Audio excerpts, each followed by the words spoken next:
then there was no more stored energy.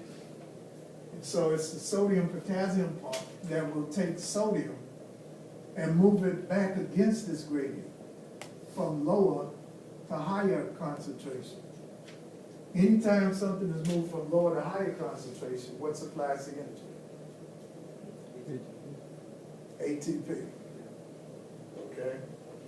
And likewise, as the pump picks up sodium and moves it out, it will pick up potassium that is moved out and move it back in. So I'll represent the sodium potassium pump as being like this cycle that moves sodium in and potassium out. And so when the neuron is at rest, then the sodium potassium pump is on. But when the neuron gets stimulated, the sodium potassium pump is off. And so all of this electric change takes place. And then once too much potassium leaves, the pump turns on again. Once we pass the resting level, the pump turns on. Just like a thermostat will turn on the fan if it gets too hot. Okay? And then that restores everything to a set point, which is the resting potential. Okay. Question. Okay, question. Okay, so you said at resting, the sodium potassium pump is on. If it's at hyperpolarization, it's on? It's on.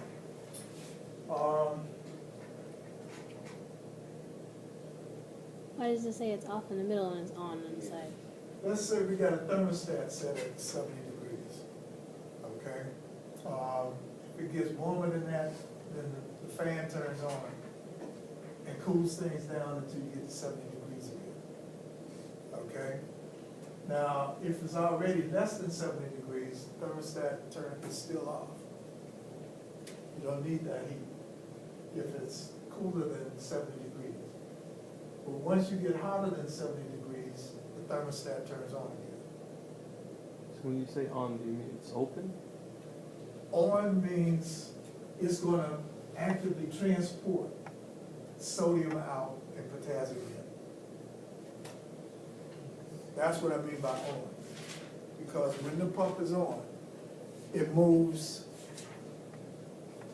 sodium from lower to higher concentration because it leaked out. It's trying to put back what leaked in. Okay, so it'll put sodium out and it will pump potassium back in. All right, question?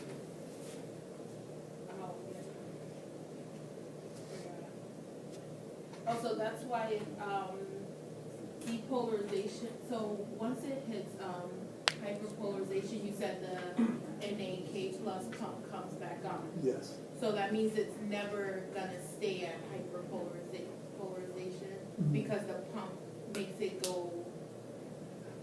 It So will try to basically- restore it back to normal. Okay, so if the pump is getting turned back on, then that means the excitatory neurons has been transmitted again, like the whole process starts over.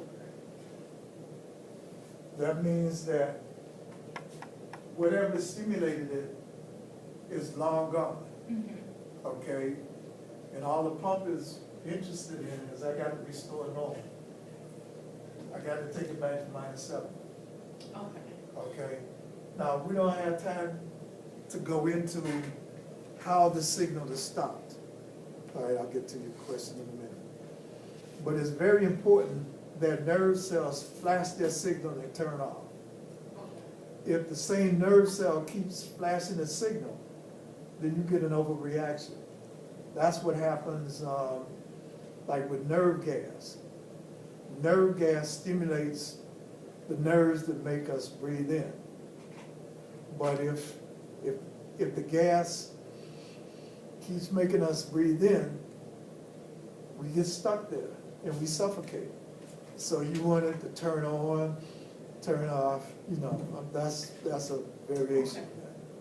You want So it's things, just important to know that once it goes below the resting potential that the pump will turn on. Turn on, exactly. And on the other side of that, it's off. Okay. Yeah.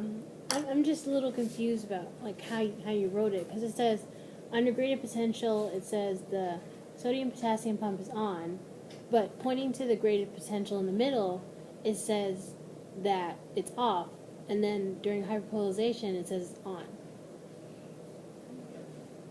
This stimulus just happened, Yeah. and so it gets to have its effect, and then the pump will take it back. Oh, so it turns. This stimulus, let's say you stimulate here with an inhibitory transmitter, it's gonna make the inside temporarily become more negative. We're talking thousandths of a second. Okay, and then this will quickly turn back to normal. Little bit of sodium rushes in, or sodium rushes out.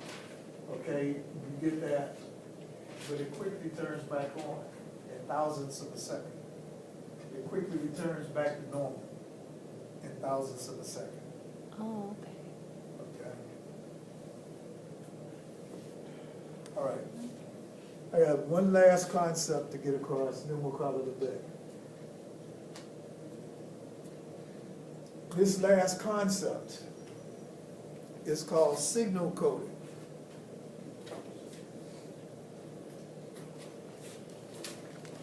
Oh, wait a minute, I didn't finish the action potential. Let me